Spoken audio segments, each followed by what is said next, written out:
All right. Hello and welcome everybody to today's live with It's All About Choices. Today we are up close and personal with our very special guest, Lewis Thurston. And he was once a private client of mine, and he is a regular listener every Tuesday on Facebook Lives. And it has been almost 2 years since we have worked one-on-one together, and I'm super excited to have Lewis join me today and as we reconnect and catch up. And so, thank you for taking the time out of your busy schedule to share your personal testimony, your journey with all of us. So, we definitely appreciate that. And I know many of our listeners can relate to today's topic. And so today we're talking about how Lewis finally lost 26 pounds. He lowered his blood pressure, cholesterol, and fasting sugar levels, avoiding additional medications, and starting on insulin. Okay. And so that is huge. And so Lewis is not alone in this situation. Simply replace his name with yours. And many of us can relate to making those changes or trying to make those changes, and we make all these different revisions to how we eat and what we do, but yet the scale is still going up, our blood pressure is still rising, our fasting blood sugar levels are still rising, and then on top of that, maybe our cholesterol and our A1C levels are still elevated every time we go and get our labs drawn. So it's very frustrating when you can make all those changes and you don't see the results that you're seeking. And so for those who are tuning in live and for those who are listening to the replay, I encourage you to post any comments, any questions that you have. I will monitor the thread, and so I will respond. And if there's something that I cannot answer, I will ask Lewis and I will get the answer for you, okay? And so Lewis has known me actually since I was a kid, and we're not related by blood, but we are family. And he is one of the few people that has witnessed me going back to school, leaving the computer programming field, and entering into my current purpose, which is being a registered dietitian. And so I was honored that he asked me to join his healthcare team. And today we're going to talk more about who Lewis is, his fears of carbs, his struggles with managing his diabetes and his cholesterol and getting that weight off. And also something that's very important that we don't hear many people talk about is his challenges with change, and specifically changing habits. It's very difficult to change habits and behaviors that we've done for years, and a lot of things that we don't even realize we do. And so he's going to share a bit more about that period as well. And so I have no doubt that you will find his story impactful, and you will even see yourself in him as well. And so now we're going to hear from the man of the hour. And so if you would please share with us, Lewis, your line of work and what you do for a living. Well, first, I'd like to say thank you, Sandra. And as you said, we may not be family by blood, but we are family. We've known each other over 50 years. So, Mhm. we are family. But what I just like to share, with our viewers, I am an IT professional. I've been an IT professional since, wow, I hate to give a date, but over 35 years. And so I'm near retirement, and I'm just excited, and I want to go into retirement, in a healthy state. And so one of the things that I want to do is make sure that, I was healthy, and I was watching you do your interviews and do your show, online one day, and I decided, you know what? I'm going to the doctor already, so I may as well, give Sandra a try. And that's what I decided to do. I'm very active in fraternal life, also, family life, enjoy working with the kids. And so I just have a lot of things going on. And but one thing that I wasn't mindful of, and that was, my overall health.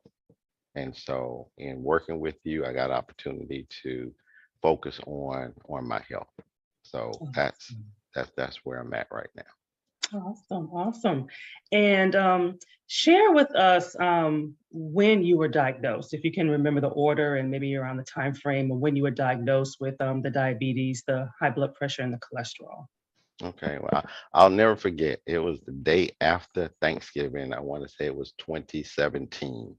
And we had this big Thanksgiving dinner. I was, enjoying myself. I mean, I just ate everything, and I was just really, really excited about, Thanksgiving, day after Thanksgiving. But I woke up, and I'll never forget, it was a Friday morning. and I had read a book, or I was reading a book the night before. So night of Thanksgiving, before I went to bed, I was reading this book. So that Friday morning, I woke up, I could not see the letters on the page. And so, I was like, oh wow, uh, I've gotten to the point now where I need to have glasses.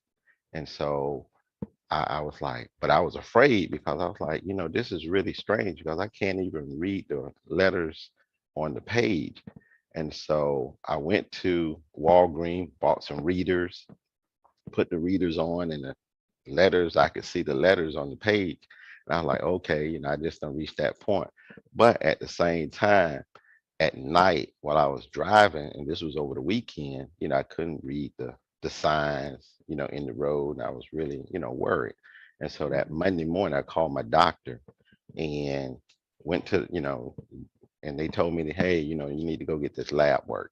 And so apparently they sort of did a rush on the labs. And when they got the results back, and this was on a Tuesday, my doctor wanted me to come in because apparently there was something in the labs that, he was very concerned about. And I was like, okay. So I went to the doctor, and at the same time, the doctor, he took my blood sugar again. And at that point, based on the labs, it was like 13.9. And so he was to the point of ready to send me to the emergency room because he thought my blood sugar, was truly elevated. And so he said, well, you know what? Time has really caught up with you. You are now, diabetic. And I was like, well, how did that happen? Hey, I've been coming to you for years, and, you always tell me, hey, I need to, watch it. It's a little high, but, we never did anything about it. But this particular time, it had reached that point. And I was like, oh, wow. I was afraid, didn't really know what to expect. And I didn't know what the next step was. And he was like, well, we're going to give you this medication, and, you're going to take it. I can remember growing up in a family where our relatives were diabetic and, taking insulin, had a uncle, who had, his leg amputated. And so all of this was in my mind. And I just was like, did not want to go down that road. And so I asked the doctor, okay, what do I need to do? And so he gave me the, hey, you need to take this. We'll set you up with a person that will teach you about, diabetes, your diet, so forth and so on. And, I was like, okay, that's okay. So they was monitoring me really close. And I was like, okay. And that was pretty much my journey or my beginning of dealing with diabetes. And so, but I'm happy to say, it was like a year later, the numbers were coming down, because I felt like, okay, I need to stop eating carbs, stop eating sweets, start looking at things online, reading things about, how to deal with diabetes, what things elevate blood sugar, so forth and so on. And I was like, oh wow, so I dealt with that, I guess for 2 years. And I think it was in 2019, I was listening to you, and I think that's when you and I, got together because I decided, you know what, Sandra's doing this, Sandra is family.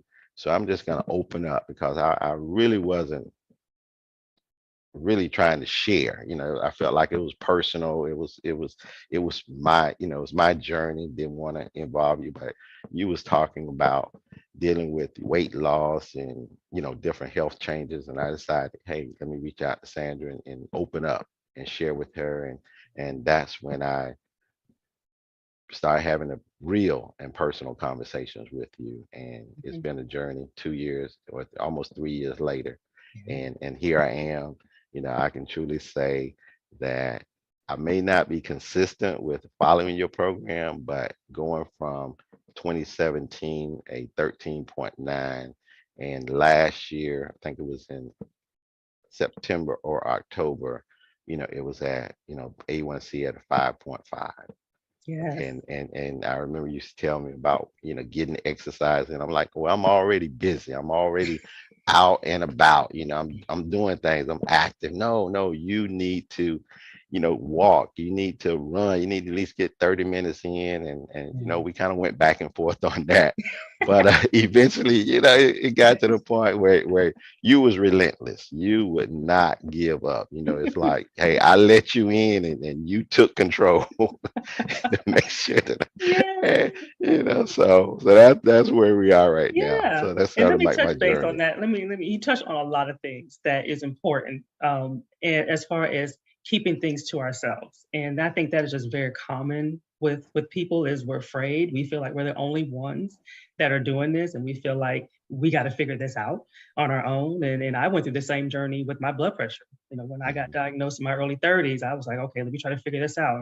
And I did the same thing. So we all have been down that path, and so it's almost like it's a huge first step to really reach out, and that's Mhm. usually the most difficult step, is to reach out, because you don't know where that's going to go. And so I'm glad that you finally did that, because you had a lot of different challenges that were going on. So you had so when he was speaking about A1C, for those that don't know, that is a 3-month average of your blood sugar levels.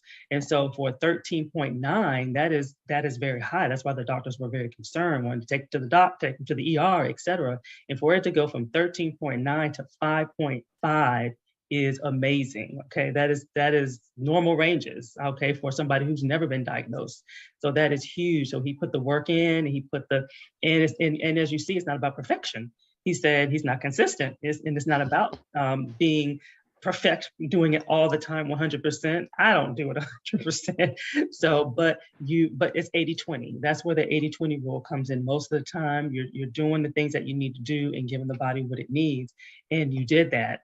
Now, how long after the diabetes diagnosis did the blood pressure and the cholesterol, how long did those come about? Well, I think once I started doing, I guess what you suggested, the exercise and walking, those things really help with my overall blood pressure, Mhm, and cholesterol. I really haven't monitored my cholesterol. I just basically, every 3, 4 months mhm. when I go to the doctor, they do the labs, and Right. they're not, they circle, hey, good cholesterol, bad cholesterol, but they were really concerned about, my A1C, Right. my Most. blood sugar level. And Mhm, so, but as far as cholesterol, mhm, one thing the doctor wanted to make sure was that, hey, because of diabetes, you have a risk of, heart attacks, and strokes. mhm, So mhm, cholesterol plays a role in that. And mhm, so they put me on a statin just as a mhm. precautionary measure. And so Gotcha. as a result, I think based on the eating methods or the change in eating that you've shared with me and kind of helped guide me through, it has really helped my cholesterol level. But Mhm. I really was Absolutely. monitoring my A1C and blood Absolutely. sugar, and so I think Absolutely. as a byproduct or a Exactly. side benefit, Mhm. my cholesterol is being lowered, my Absolutely. weight is being lowered, and so all of that plays a vital part, Absolutely. in keeping Absolutely. everything together. Yeah, Yes. total body, exactly. Because you don't, like with exercise, we sometimes spot train. We don't Yes. want to Yes. spot with the nutrition side. We don't want to just focus on weight loss, or just in your case, just focus on A1C. We want to make sure that we're addressing the total body, and that's Right. exactly what we had focused on. And share with me then, what were some of the challenges and struggles you had on your own prior to me, that you were trying to do to get your A1C under control? Well, I think the initially some of the challenges that I came into was I enjoy food. I love to eat. My friends, they have a running joke. Hey, he will get put out of a restaurant if they have a all you can eat buffet. Okay, so I enjoy eating, and I just felt that there was no food that I could not eat or should not eat if I desired to have it. Okay. And so that was probably the biggest struggle, that I encountered even as a diabetic. I figured, well, if I take my medication, I can still eat what I want to eat. Well, the weight was going up. I think at one point in time, my waist was like at a 42. Mhm. Okay, and now my waist is at a 36. All right. But But here again, all of this is because of what you have shared with me and how you've educated me in this process about food. I still enjoy food. Exactly. I still will go to a buffet, but at the same time I find myself I can't put the food away like I used to. That's right. Even though the desire is there, I cannot put the food away. Right. I think with education there comes power, and that's what you provided for me. That was education about food. You never told me that, hey, I couldn't eat this. You always tried to share with me how I need to look at the food, how I need to look at the food labels, how I need to think about the overall balance of the food, to eat from the five food groups. And so beginning, those things were a challenge. I really wasn't into, wanting to hear what you had to say about, hey, need to eat the balance, balance meal. You need to eat from the five food groups. It's like, no, I want to eat my cake. I want to drink my juices. I don't want to drink 4 ounces of juice. I want 8 ounces. I want to drink as much as I want to. But after, I think we probably was into probably our fifth or sixth week, Mhm. and you really put your foot down. You say, hey, you know, you're not gonna go back. And you was probably more determined to push me forward than I was to go forward. So I think one of the biggest challenges, another challenge was, just being willing to listen to you, being willing to trust you, and to say, hey, you know what you're doing. Because I was thinking, oh well, I can tell Sandra that this is a better way of doing it. So it's like you always want to do it your way, but it's like, no, you're the professional, Sandra. You're the professional, and I had to come to grips with that. And so again, that was another challenge, wanting to let go and let you coach me through this process. Mhm. And even, here we are 3 years later, I still consider you to be my coach. When I go to my doctor and my doctor say, hey, what are you doing? Things are looking good. You're normal. I'm just very proud of you. And I Mhm. say, well, I have a registered dietitian, and I say it with pride. And they say, well, who is she? Well, you can find her online. Her name is Sandra Goltry. She's a registered dietitian. And my doctor say, I'm going to look her up too. And so now when I go in, the doctor say, I know what you're doing, and Sandra's Mhm. doing a great job with you. Mhm. So even though we're not on a program, but you're my lifetime coach as far as Amen. when dealing Yeah. with my overall health. So I think those are a few challenges that I've shared with you at this particular time. I'm sure you could probably name some challenges that I had, because you had to put your foot down a few times. Well, the thing is you're not alone. That's what I want, and that's what you're saying is what other people experience, and I think because because we're family, and I'm like, okay, um, it's almost like you had to. She's not that little kid anymore. She can help me. I knew you were still That's it. That's true. That's true. and I wasn't going to give up. I wasn't going to give up because you were there. You stepped up. You went out your comfort zone, and so we just had to stay with it, and we got through it, and we got through it. And I'm super proud of you. And I wanted to share. I wanted you to share, what did the doctors say? When they started seeing things change, because they wanted to increase your medication. They wanted Mhm. to increase your insulin, and why did they want to do that? Yeah. Well, and I can truly say I never had to get on insulin. The Good. doctors, they've always talked about, hey, if your numbers don't come down, we're gonna have to increase your medication, and ultimately, we'll get to the point of you being on insulin. And every time they began that conversation, I would be like, hey, no, we're not even gonna begin to talk about that.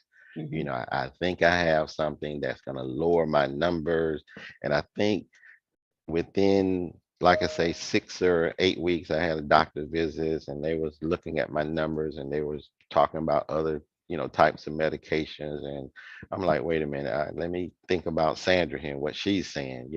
These Mhm. doctors are talking about medication. Sandra's talking about really like a lifestyle change. Get some exercise, watch what you eat.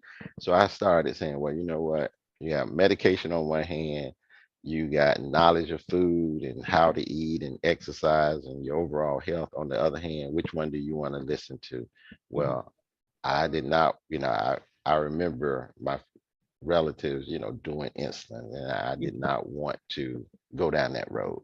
Mhm. And so each time the doctors talked about increasing my medication, I was like, I'm going in the other direction. Mhm. We're looking at decreasing Mhm. medication. And so since 2017, I have not had any medication increase. Awesome. Okay. And my numbers are going down. I just really realized that and believe that if I step back and take a serious look at it, I could probably get off of the medication, Mhm. that I'm on. But Mhm. at the same time, there's a saying that my doctor used to always share with me. He's like, you have to work at keeping your numbers down every day because diabetes do not take a day off. So you Mm. cannot take a day off. So you have to Yeah. work just as hard every Yeah. day to Yeah. keep your numbers down Mhm. because diabetes, is working, Yeah. to Yeah. raise your numbers. Yeah. So Yeah, and in your defense, a lot of that the challenges came from fear. It came from fear of carbs. And a lot of times when people get diagnosed for the very first time, the first thing the doctor says, you got to cut out bread, you got to cut out fruit, you got to cut out this, you got to cut out that. You can't, and so to the point where a person doesn't know what to eat and they're scared when they have diabetes. And so one of the biggest challenge, and it's very common because even those who are trying to lose weight, that's the first thing they do, they cut out carbs, not realizing that that is going to cause side effects later. And in Lewis's case specifically, it was raising his sugar levels. And so here I am saying the opposite. You need to eat some carbs so you can get yeah, it down. And so we had to kind of work through the barriers of what he read and what he was told and the misinformation and then me saying something totally different. And so it was a struggle in that regard, but it's so common. And it's, as a dietitian, it's challenging for me because I know what you've been told, and I know that where that fear comes from. And so once he got to that point of, okay, we got to eat some carbs at breakfast, we got to eat some carbs at lunch. Once we got to that point and he started seeing the levels finally going down, then I think that was the biggest breakthrough. But it was just almost like he had mentioned, he had to kind of let go and trust the process. And I thank you for that because I know that it was difficult for me to come and just say the total opposite of what you've heard and been told. And so yeah, that is definitely something to applaud. And just a reminder for those who are listening live or listening to the replay, feel free to make comments. Feel free to chime in and ask any questions definitely throughout this, and I will follow up on the thread and respond. And so share with me then, a lot of people. Um, I don't worry. A lot of people. Oh, well, let's talk about the naps. Let's talk about the sleepiness. You used to feel sleepy after lunch a lot. oh So yes. share about your energy levels and how that has changed. Something I really haven't thought about it. It's been You forgot about it. I totally forgot about it. But I can, now that you brought it back to my remembrance, yes, I can remember, I used to eat lunch and the next thing I wanted to do was take a nap. Okay. I don't know why. I didn't know what was going on. I was like, my sugar level is too high, it's making me sleepy or whatever. I would just come up with anything. I would find myself at my desk, napping. I had to get a nap in or get up and walk around Mhm, or and I sometimes I felt like, oh, I need to get some candy, I need to get something to mhm, wake me up, mhm, and it was like I don't know, I really didn't know what was going on. But like I say, once you start balancing your meals, eating from the appropriate food groups and all, I don't find myself wanting to take a nap, mhm, because it's like, you know, 10 minutes before getting on this, doing this interview with you, I had lunch, and mhm. I ate well, but I am not sleepy, my energy levels are up, I'm feeling good. And Awesome. so, I guess it's been very rewarding Mhm, knowing how to eat, what to eat, when to eat, Good. those different things. And I can always remember, you teaching me or sharing with me, hey, you can't go, 4 or 5 hours without, eating. You gotta eat a snack, and now I keep my little mini bars, I make sure I get a little snack in there. So Mhm. I try not to find try not to allow myself, to get hungry. I think you call it hangry, Hangry, yes, that's yeah, yeah. That was a phrase you used to use because, during that point, here again, that was my little rebellious stages, saying, oh, well, if I eat breakfast, I can hold out the lunch. Well, not really. Mhm. If you eating proper and, you eating the right thing, you're going to need something to kind of tide you over to that Yeah, next meal. yeah. And And that so, and that also helps keep your sugar levels at bay and keep them mhm, from dipping and rising and things of that nature. right. And I wanted to share with our listeners some of your stats. And so Okay. overall, he lost 26 pounds, and he's maintaining that very well. He had mentioned about the A1C. It had went from 13 to like 5.5 as a low. And his fasting sugar level, so something that he checks every morning at one point, was as high as like the 170s Yes, and yes, averaging either 120s or less, which yes, is yes. awesome. Blood pressure was averaging at one point 150s over 90s, and that has gone down to averaging maybe 120s over the 70s. And then cholesterol, at one time it was as high as 106. So this is the LDL cholesterol, which I call it lousy cholesterol for short. Say the bad. One 106, and that went down to 90. And so, and ideally, want that below 100. So, all his levels across the board has improved overall. So that total body we had spoke about. And so, share with us how you feel like physically, like you mentioned already about the energy levels, but what about focus and sleep, and then emotionally, like how's all that changed for you? Oh, well, truly everything across the board, as you shared, definitely has improved. For sleep, I try to make sure I get anywhere between 6 to 7 hours of sleep because, if you really get less than that, you find yourself, irritable, and that's not really good. But if you kind of balance yourself as far as getting the proper amount of sleep, it helps. As far as getting your exercise, for me, as far as focus, I definitely have the mental clarity, and sometimes, I say, yeah, I may have a little brain fog, every now and then, but Mhm. overall, I'm focused, I'm able to concentrate, mental alertness, and Awesome. definitely the energy, here I am almost 60 years old. I'm still, out there dealing with the kids and youth sports and, Mhm. playing ball with them, throwing, playing catch and all of that as a, Mhm. a Mhm. coach out helping, helping the youth. And so Awesome. really I want to continue for another 20 years Yeah, doing this, and I think you absolutely. working with you, you put me on the right path, and the only thing I have to do is just be obedient Mhm. and stay with the program, continue to reach out to you, and like I say, we're not engaged in a contract or anything, but I always feel that you're there, you've been Yes, there, yes, you've been absolutely. there, and so anyone, I would just suggest, if you've ever dealt with Sandra, just don't think, once the contract ends, she'll still be there. So Absolutely. don't be afraid to reach out to her Thank you. and share with her, let her know how you're doing. As far as every time I get my labs, I Yes, reach out to Sandra and I share. appreciate that. I want you to look at them. Hey, if you see anything that's not right, tell me. Mhm, So mhm. and if they're high, I know why the numbers are high because I did cheat. And by cheating, Yeah. it's gonna show.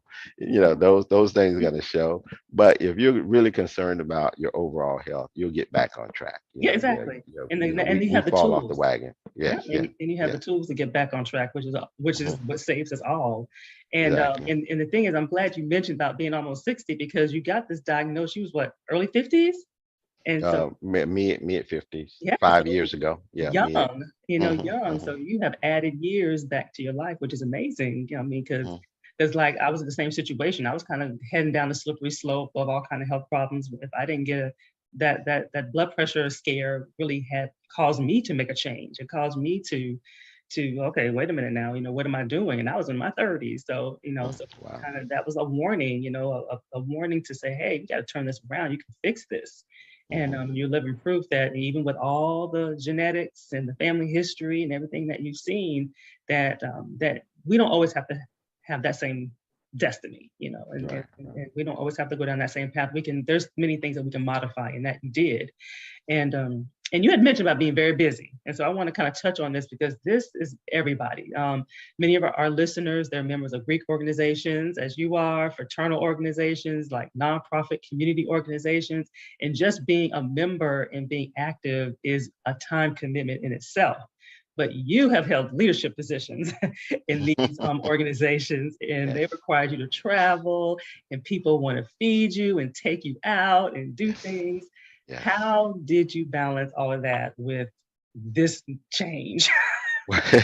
Well, once I got the knowledge, because before I used to eat everything that would be put in front of me. We had banquets after banquets, and Mhm. they, some people would order vegetarian plates, and that would be loaded with pasta and different, Yes. non-protein things, and I was like, no, I can't eat that, but I would still eat my mashed potatoes and the Mhm. corn and the apple pie afterwards, or the ice cream and all of that stuff. And you know today, if that menu is put in front of me, I may not eat the whole thing. I Mhm. may just taste it and Mhm. put it back, and just let it go. But uh, coming through these different organizations, going to these different conferences and conventions, and where they just had a standard meal for everyone, Mhm. and everyone just ate. And I always say those meals are not friendly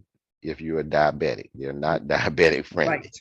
Okay, They're they not blood they pressure friendly either, I tell they're you. not, they're not blood pressure friendly. But in my mind, I'm looking at, oh my Yes. goodness, this will elevate my blood sugar, Mhm. and knowing that, I kind of just sample it, put it back, but I would no longer clean my plate. Before, Mhm. you kind of grew up where, oh, you had to clean your plate. But now, no, you don't Mhm. need to clean your plate.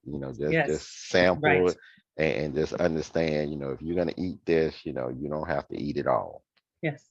And so being in those different organizations, and even today, we just concluded a convention or a conference this weekend, and I did not stick around to eat lunch.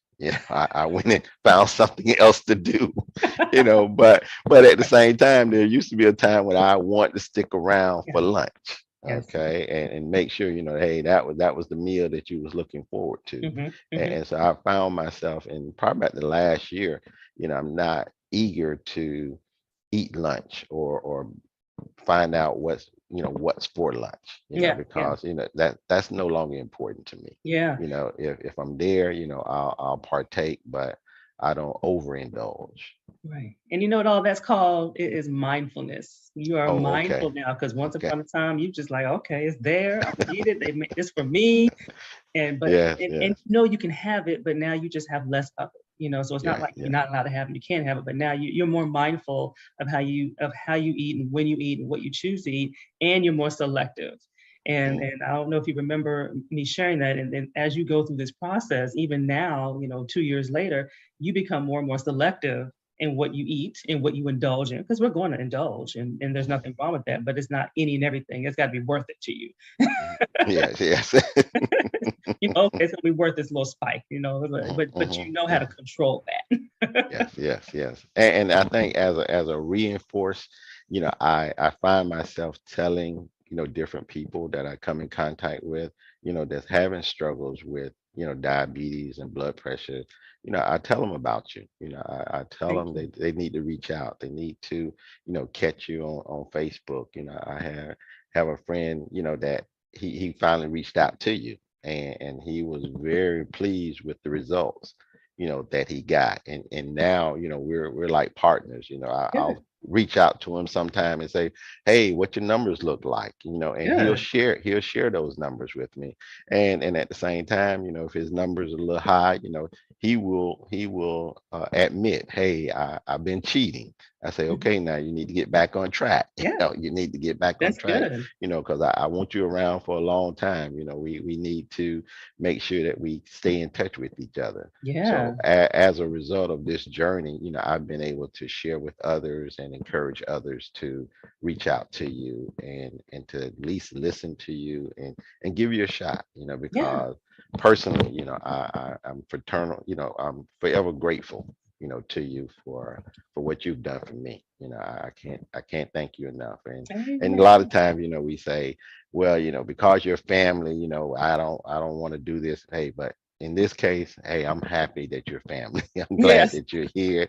I'm glad that we stay in touch with each other because from a health perspective, you've been, A+ for me. I truly Amen. I appreciate you. appreciate that. I appreciate that. Well, any words of wisdom that for our listeners that are in the same situation that you were once in, what words of wisdom would you share with them?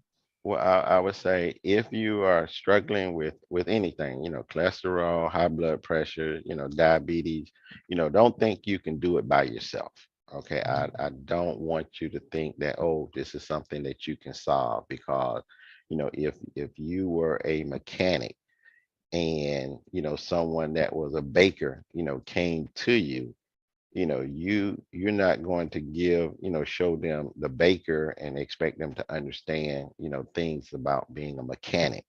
Okay, so when it comes to your overall health and how to eat and to manage your blood sugar, you need to have a professional. You really need to have a professional on your team. And I consider Sandra as being one of my team members. I have a banker, I have a lawyer, I have a dietitian.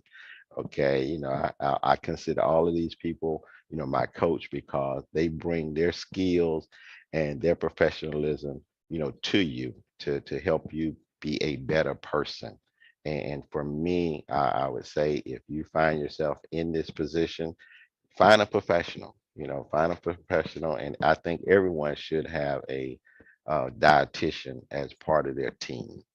And so Amen. just reach out. Don't be afraid to open up, and don't think, oh, because your belly is 3 inches, round, that's okay. It's not okay. Hmm. That's a sign that something is going on. And a dietitian, can definitely help you with that. So Yes. I find myself standing in the mirror looking sideways, because I'm a lot slimmer than I used to be. So if you find yourself in this Yeah. situation, similar to what I've shared with you all today, there's help. Don't be afraid to reach out. And just as a plug, Yes. think about Sandra Gultry. Okay, you're a registered dietitian. I appreciate that. I really do. I really do. And Lewis, I thank you so much for sharing your story, sharing your journey, and being transparent. Because trust me, you are changing mindsets, you are changing lives, and people, we always feel we're the only ones, and that nobody is feeling the same way that we're feeling. And so I think you've probably broken down some barriers for a lot of people. And to my listeners, thank you for tuning in with Up Close and Personal with our very special guest, Lewis Thurston. I really hope that you found this segment inspiring, motivating. It was real talk. And most of all, I hope that it gets you excited about what's possible for you as far as getting control of your health, where you can avoid either getting on meds or increasing your meds, breaking through those weight plateaus, building a healthy relationship with food, including not restricting carbs or fearing carbs, and getting control over those cravings, sugar cravings, food cravings, and just building life skills and habits that are realistic and things that will stay with you the long haul, even through those ebbs and flows of life and those ups and downs of life. Okay. And so I thank you for tuning in this week with It's All About Choices, Nutrition and Weight Loss. Remember that keeping a positive mindset and speaking only positive self talk goes a long way in cultivating and maintaining a healthy lifestyle and self care habits that last for a lifetime. So tune in next week, same time, same handle, and bye for now and enjoy the rest of your day.